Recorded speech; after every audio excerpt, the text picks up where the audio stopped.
Vous savez, dans la vie, on pense avoir tout vu.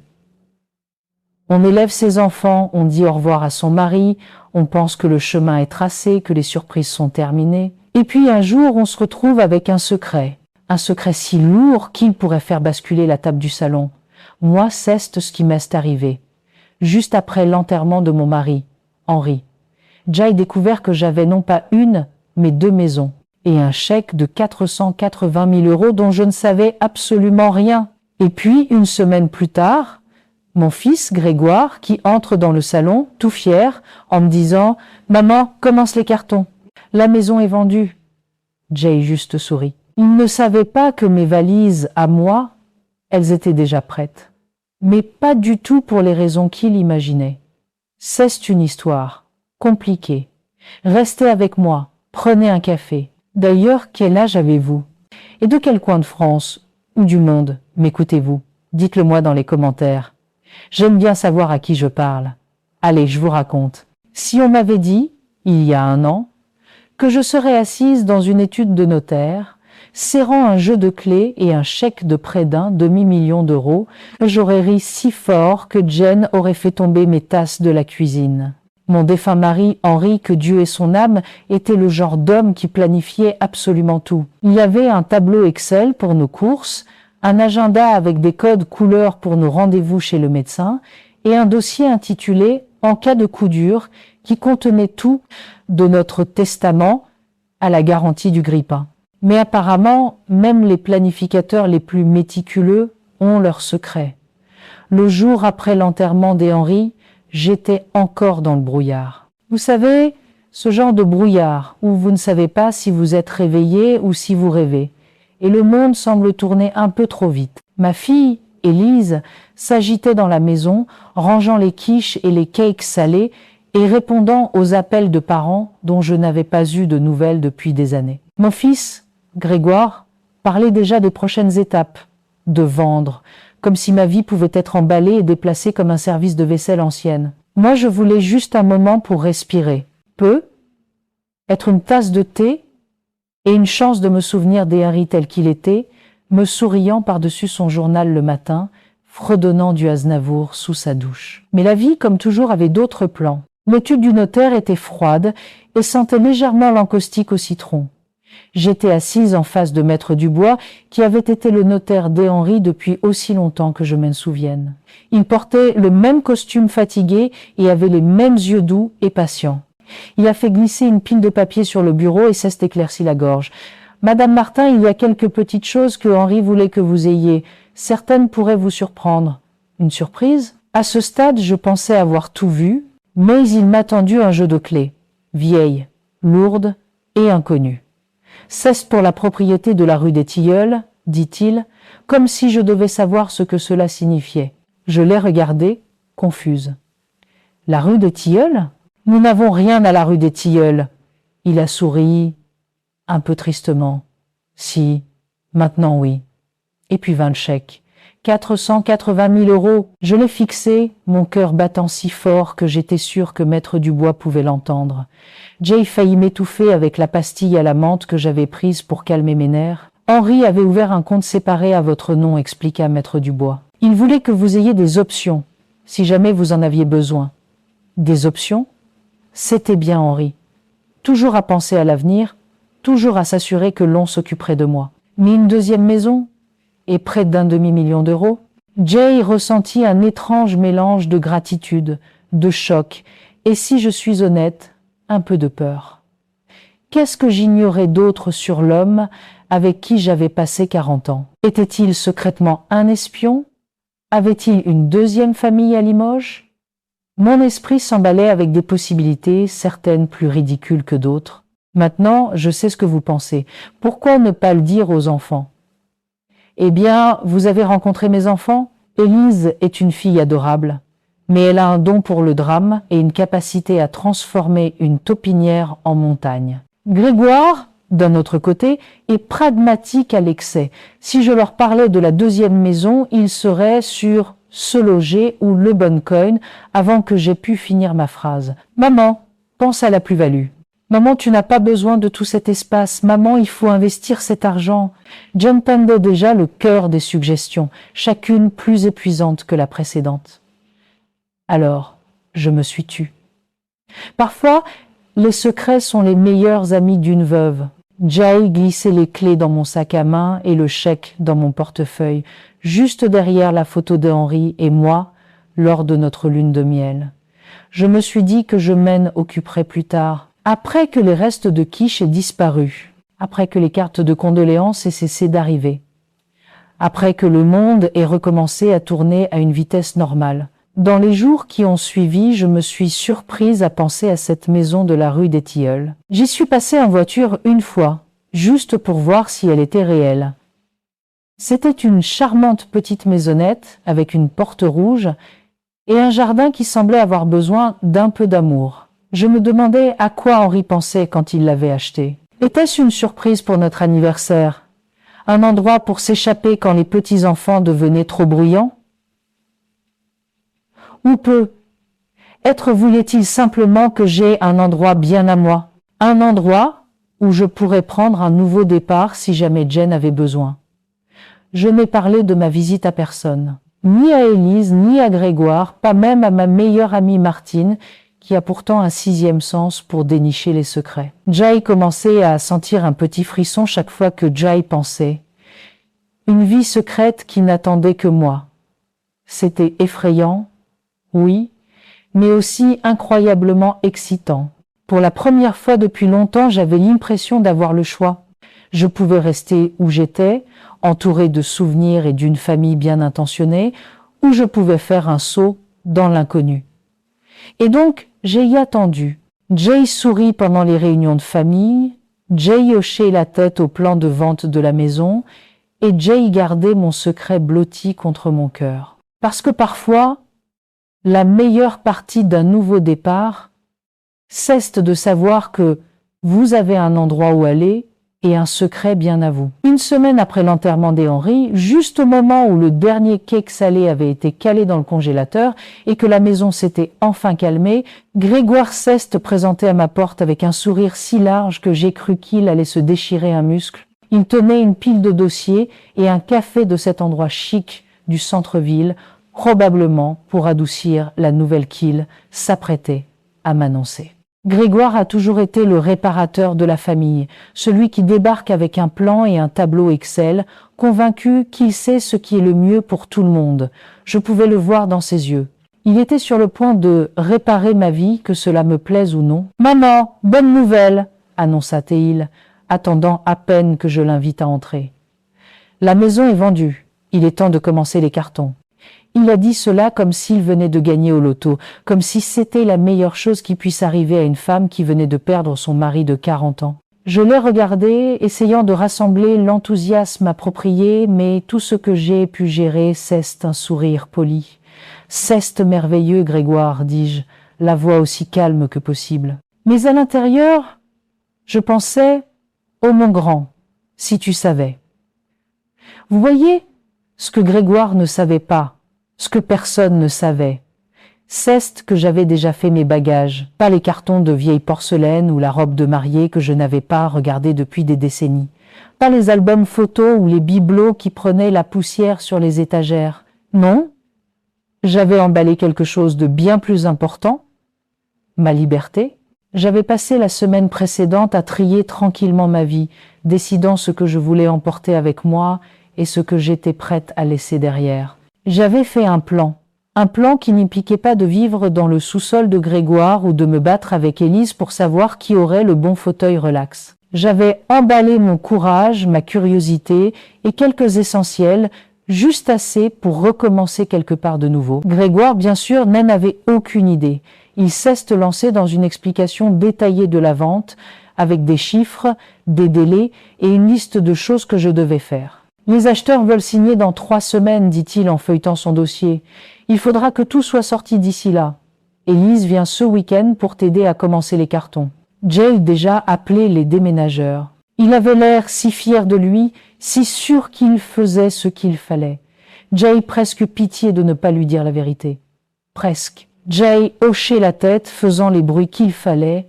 mais mon esprit était déjà ailleurs. Je pensais à la petite maison de la rue des Tilleuls, celle que Henry m'avait laissée sans un mot.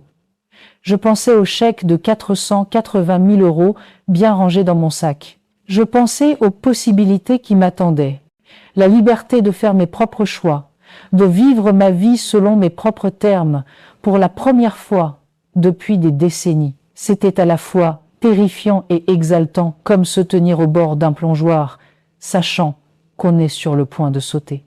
Cette nuit-là, après le départ de Grégoire, je me suis assise dans le salon et j'ai regardé la maison qui avait été mon foyer pendant tant d'années. Chaque coin gardait un souvenir. L'endroit près de la fenêtre où Henri lisait le journal, la table de la cuisine où nous avions partagé d'innombrables repas, le couloir bordé de photos d'anniversaire, de vacances et de jours ordinaires. Jay ressentit un pincement au cœur, sachant que je laissais tout cela derrière moi. Mais Jay aussi ressentit un sentiment de soulagement. Cette maison avait été un bon foyer, mais il était temps pour un nouveau chapitre. Jay commençait à faire mes cartons sérieusement, mais pas de la manière dont Grégoire s'y attendait. Jay triait mes affaires avec une efficacité impitoyable que je ne me connaissais pas. Jay gardait seulement ce qui comptait vraiment. Quelques livres préférés, quelques photos de famille, le vieux pull d'Henri qui sentait encore faiblement son eau de toilette. Le reste, je l'ai donné, vendu ou jeté. C'était libérateur de se défaire du désordre et du poids du passé. Je me sentais plus légère à chaque carton que je remplissais, plus certaine de faire le bon choix. Élise est venue ce week-end-là comme promis et a immédiatement commencé à faire des listes. « Il faut d'abord vider la cuisine, dit-elle en ouvrant les placards. Et le garage ? Il y a tellement de choses là-dedans, maman. » Jay sourit et je l'ai laissé prendre les choses en main, reconnaissante pour son énergie et sa volonté d'aider. Mais j'ai gardé mon secret précieusement, sachant que bientôt je serais partie. Les jours passaient, la maison commençait à se vider. Les pièces résonnaient du bruit du ruban adhésif, des rires et des disputes occasionnelles pour savoir qui garderait la bonne vaisselle. Grégoire et Élise travaillaient dur, déterminés à rendre la transition aussi douce que possible. J'appréciais leurs efforts, même si je n'étais pas toujours d'accord avec leur méthode. Ils voulaient bien faire, et je les aimais pour ça. Mais chaque soir après leur départ, je m'asseyais dans ma chambre et je regardais la valise glisser sous le lit, celle que j'avais préparée avec mes biens les plus précieux. Je passais mes doigts sur les clés de la maison de la rue des Tilleuls, sentant un frisson d'anticipation. J'étais prête à laisser derrière moi l'ancienne vie, les anciennes routines, les anciennes attentes, prête à entrer dans l'inconnu, à voir quelles aventures m'attendaient. Alors, quand Grégoire a annoncé « Maman, la maison est vendue, il est temps de commencer les cartons », j'ai juste souri. J'avais déjà fait mes bagages. Pas seulement mes affaires, mais mes espoirs, mes rêves et mon nouveau sentiment de liberté. J'étais prête pour la suite. Et pour la première fois depuis longtemps, je me sentais vraiment vivante. La nuit avant le jour du déménagement, la maison était plus silencieuse qu'elle ne l'avait jamais été. Les murs, autrefois remplis des bruits de la famille et des rires, résonnaient maintenant du vide, creux des boîtes en carton et de la légère odeur de ruban adhésif. Grégoire et Élise étaient enfin rentrés chez eux, satisfaits que chaque dernière assiette et chaque napperon aient été comptabilisés, et je me retrouvais seule avec mes pensées et mon secret. Je me suis assise sur le bord de mon lit, la valise à mes pieds, le cœur battant dans ma poitrine comme une adolescente faisant le mur. Il n'y avait pas de musique dramatique, pas d'adieu cinématographique, juste moi, mes chaussures confortables et un chauffeur de taxi qui, Dieu le bénisse, n'a pas posé une seule question alors que je me glissais sur la banquette arrière avec ma valise et un sourire nerveux. Alors que nous nous éloignions de la seule maison que j'avais connue pendant 40 ans, j'ai ressenti un étrange mélange de peur et d'exaltation. Les lumières de la ville défilaient derrière la fenêtre, et je me demandais si j'étais complètement folle. Quel genre de femme fuit ses propres enfants, sa propre vie, à mon âge? Mais je me suis souvenu des clés dans mon sac, celles qu'Henry m'avait laissées, celles de mon sanctuaire secret de la rue des Tilleuls. Je les ai serrées fort, comme si elles étaient une bouée de sauvetage, et je me suis dit que parfois, il faut sauter avant de regarder. Le trajet en taxi m'a semblé à la fois interminable et bien trop court. Mon esprit tournait à plein régime. Et si la maison n'était pas comme dans mon souvenir? Et si les voisins étaient fouineurs? Et si Grégoire et Élise se présentaient à ma porte pour exiger des réponses? J'essayais de calmer ce bavardage anxieux dans ma tête en me concentrant sur les petites choses. Le ronronnement du moteur, la douce lueur des lampadaires, le poids rassurant de ma valise sur mes genoux. Je n'avais emporté que l'essentiel. Des vêtements, quelques photos, le vieux pull d'Henri et une bonne bouteille de vin que je gardais pour une occasion spéciale. Si ce n'était pas une occasion spéciale, je ne savais pas ce que c'était. Quand le taxi s'est finalement arrêté devant la maison de la rue des Tilleuls, j'ai hésité un moment avant de sortir. La maison était exactement comme la semaine précédente, petite, avec une peinture écaillée, et un jardin qui avait connu des jours meilleurs. Mais elle était à moi, entièrement à moi. Jay payait le chauffeur, je l'ai remercié pour son silence, et Jay remontait l'allée, mon cœur battant à chaque pas. La clé a tourné facilement dans la serrure, et alors que la porte s'ouvrait, j'ai été accueilli par l'odeur de renfermé d'un endroit qui attendait que quelqu'un rentre à la maison. À l'intérieur, la maison était simple, mais douillette. Il y avait un canapé usé dans le salon, une minuscule cuisine avec un plan de travail ébréché et une chambre juste assez grande pour un lit et une commode. Ce n'était pas grand-chose, mais c'était suffisant. Jay posait ma valise et Jay prit une profonde inspiration, laissant la réalité de tout cela m'envahir. Pour la première fois depuis des années, j'étais vraiment seule et c'était merveilleux. Je n'ai pas pris la peine de déballer mes affaires ce premier soir. Au lieu de cela, j'ai commandé à manger au petit traiteur asiatique du coin, celui où Henri et moi allions pour les occasions spéciales. Je me suis assise par terre dans le salon, mangeant des nouilles sautées directement dans la barquette, et j'ai ri de l'absurdité de tout cela. Qui aurait cru que le veuvage ressemblerait à une évasion? Je m'attendais presque à entendre des sirènes au loin, ou à voir le visage de Grégoire collé à la fenêtre, me demandant ce que diable je fabriquais. Mais les seuls bruits étaient ceux des grillons dehors et le craquement occasionnel de la vieille maison qui s'installait dans la nuit. Pendant que je mangeais, je me suis permis de tout ressentir. La peur, l'excitation, la culpabilité et un sentiment sauvage de liberté. Et si les enfants l'apprenaient? Et si je faisais une énorme erreur? Et si je me réveillais demain en réalisant que j'avais perdu la tête? Mais j'ai pensé à toutes ces années que j'avais passées à faire passer tout le monde en premier, Henri, les enfants, les petits-enfants, même les voisins qui avaient toujours besoin d'un peu de sucre ou d'une oreille attentive. Pour une fois, je faisais quelque chose juste pour moi. Et ça, j'ai décidé, valait bien un peu de peur. Après le dîner, je me suis versé un verre de vin et j'ai erré dans la maison, imaginant ce qu'elle pourrait devenir. Peut-être que je peindrais les murs d'un jaune joyeux, ou que je planterais des rosiers dans le jardin. Peut-être que je me mettrais enfin à la peinture, ou que je rejoindrais un club de lecture, ou que je m'assierais simplement au soleil avec un bon roman et une tasse de thé. Les possibilités semblaient infinies.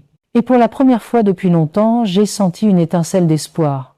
Je me suis blotti sur le canapé avec le pull d'Henri sur mes épaules, sentant à la fois son absence et sa présence. Je me demandais s'il avait su à quel point j'aurais besoin de ça, à quel point j'aurais besoin d'un endroit pour recommencer, pour redécouvrir qui j'étais en dehors d'être une épouse et une mère. C'était être son dernier cadeau pour moi. Pas seulement une maison, mais une chance de vivre ma vie selon mes propres termes. Alors que je sombrais dans le sommeil, j'ai ressenti une paix que je n'avais pas connue depuis des années. La peur était toujours là, tapie dans les coins, mais elle était éclipsée par quelque chose de plus fort. L'excitation, la possibilité et le frisson tranquille de savoir que pour la première fois depuis des décennies, ma vie m'appartenait vraiment. Et en fermant les yeux, j'ai murmuré un merci silencieux à Henri, où qu'il soit, pour m'avoir donné le courage de faire ma grande évasion. Une semaine s'est écoulée dans mon nouveau petit monde de la rue des Tilleuls et j'ai trouvé un rythme que je n'avais pas connu depuis des années. Je me réveillais quand je le voulais, non pas au son du réveil de quelqu'un d'autre ou au vacarme d'une maison animée, mais à la douce lumière filtrant à travers mes propres rideaux. Je me faisais du café exactement comme je l'aimais, bien serré avec un nuage de crème, et rien de ce lait d'avoine sophistiqué qu'Élise essayait toujours de me faire boire. Jay même commençait un petit jardin derrière la maison, arrachant les mauvaises herbes et plantant des œillets d'Inde, sentant la terre sous mes ongles et le soleil sur mon visage. C'était simple, mais c'était à moi. Et chaque jour, je me sentais un peu plus moi-même, qui que soit cette moi-même après toutes ces années. Puis, un matin, mon téléphone a sonné. Jay reconnut immédiatement le numéro de Grégoire. Pendant une fraction de seconde, Jay envisageait de laisser sonner. Mais les vieilles habitudes ont la vie dure, alors j'ai répondu, me préparant à n'importe quelle bonne nouvelle qu'il avait cette fois. « Maman, où es-tu ?»« Les déménageurs sont là, dit-il, sa voix mêlée de confusion et de légère panique. Je pouvais l'imaginer, debout dans le salon vide, les mains sur les hanches, scrutant la maison à ma recherche. Jay presque rit en imaginant sa tête quand il réaliserait que j'avais disparu sans laisser de traces. « Je suis en sécurité, Grégoire. Je suis heureuse. »« Ne t'inquiète pas pour moi, » lui dis-je, gardant un ton léger et détaché. Il y eut un long silence à l'autre bout du fil et je pouvais entendre Élise en arrière-plan, probablement en train de fouiller dans les tiroirs, en marmonnant que j'avais oublié ma théière préférée. « Mais maman, où es-tu ?»« On doit savoir que tu vas bien, » insista Grégoire, sa voix s'adoucissant. Jay ressentit un pincement de culpabilité. Après tout, je n'avais pas vraiment laissé de mots. Mais j'ai aussi ressenti un sentiment de fierté tenace. Pour une fois, je vivais ma vie selon mes propres termes et je n'allais pas abandonner ça juste parce que mes enfants étaient un peu confus. Est-ce que je lui ai parlé de la deuxième maison, du chèque de 480 000 € ou du fait que j'avais mangé des plats emportés sur le sol et dansé en pyjama sur de vieux disques d'Edith Piaf? Pas la moindre chance. Certains secrets sont tout simplement trop doux pour être partagés. J'avais passé toute ma vie à m'assurer que tout le monde était à l'aise, faisant toujours passer leurs besoins avant les miens. Cette fois, je voulais quelque chose juste pour moi. Un petit mystère, une petite aventure, un petit morceau de bonheur qui n'appartenait à personne d'autre. Jay rassurait Grégoire sur le fait que j'étais en sécurité, que j'avais tout ce dont j'avais besoin et que je donnerais bientôt des nouvelles. Il a essayé d'obtenir plus de détails, mais j'ai juste souri et je lui ai dit de ne pas s'inquiéter. Profitez bien de la nouvelle maison, Grégoire, et dis à Élise de ne pas toucher à ma théière. Ai-je plaisanté, espérant détendre l'atmosphère. Il a ri, mais je pouvais entendre l'inquiétude dans sa voix. Je savais qu'il s'en remettrait, cependant. Mes enfants étaient forts, pleins de ressources, et si je suis honnête, un peu trop curieux pour leur propre bien. Ils trouveraient bien comment avancer sans que je sois constamment sur leur dos. Après avoir raccroché, je me suis assise sur le perron avec une tasse de café, regardant le monde passer. Les voisins me faisaient signe en promenant leurs chiens et je leur répondais, ressentant un sentiment d'appartenance auquel je ne m'attendais pas. J'étais la nouvelle veuve mystérieuse du quartier et j'aimais ça. Il y avait quelque chose de délicieux à avoir un secret, à savoir que j'avais réussi ma propre grande évasion sans que personne n'en sache rien. Jay pensait à dire la vérité à Grégoire et Élise, à les inviter à voir la maison et à partager ma nouvelle aventure. Mais je me suis souvenu de toutes les fois où j'avais mis mes propres rêves en attente pour eux. Tous les sacrifices que j'avais faits sans y réfléchir à deux fois. C'était mon moment, ma chance de faire quelque chose juste pour moi. Être qu'un jour je les mettrais dans la confidence, mais pour l'instant, j'étais contente de le garder pour moi. Jay passait les jours suivants à explorer mon nouveau quartier, à essayer le petit bistrot du coin, la meilleure tarte tatin que j'ai mangée depuis des années, et même à rejoindre un club de lecture à la bibliothèque. Je me suis liée d'amitié avec une femme nommée Bernadette, qui me rappelait un peu moi-même, vive, drôle, et n'ayant pas peur de dire ce qu'elle pense. Nous avons échangé nos histoires autour d'un café, et pour la première fois depuis longtemps, j'ai eu l'impression de faire à nouveau partie de quelque chose. Bien sûr, il y avait des moments de doute. Tard dans la nuit, quand la maison était silencieuse et que les ombres s'étiraient sur les murs, je me demandais si je n'avais pas fait une terrible erreur. Et si les enfants ne me pardonnaient jamais? Et si je me sentais seule? Ou si je tombais malade? Ou si j'avais tout simplement peur? Mais je me rappelais ce sentiment de liberté, le frisson de tout recommencer, et je me disais qu'il n'est jamais trop tard pour poursuivre un nouveau rêve. Maintenant, je ne dis pas que vous devriez garder des secrets pour vos enfants, du moins pas les gros. Mais parfois, un petit mystère garde la vie intéressante. Il vous donne quelque chose à quoi sourire quand le monde semble lourd, quelque chose à quoi vous accrocher quand tout le reste change. Et si jamais vous vous retrouvez avec une maison secrète et un gros chèque, rappelez-vous qu'il n'est jamais trop tard pour commencer votre prochaine aventure. La vie a une drôle de façon de vous surprendre, même quand vous pensez avoir tout vu. Alors me voilà, une veuve avec un secret, une nouvelle maison et un cœur plein d'espoir. Je ne sais pas ce que l'avenir me réserve, mais pour la première fois depuis longtemps, je suis impatiente de le découvrir. Et qui sait, peut être qu'un jour, je mettrai Grégoire et Élise dans la confidence. Mais pour l'instant, je pense que je vais juste profiter du mystère et de la liberté qui va avec. Alors, qu'auriez-vous fait à ma place si vous aviez découvert que vous aviez une maison secrète? L'auriez-vous dit à vos enfants ou l'auriez-vous gardé comme votre petit secret? Laissez vos réflexions dans les commentaires. J'adore lire vos histoires. Et si cette folle aventure vous a plu, n'oubliez pas de vous abonner pour plus d'histoires de vie, de rire et d'un peu de malice. On se voit à la prochaine.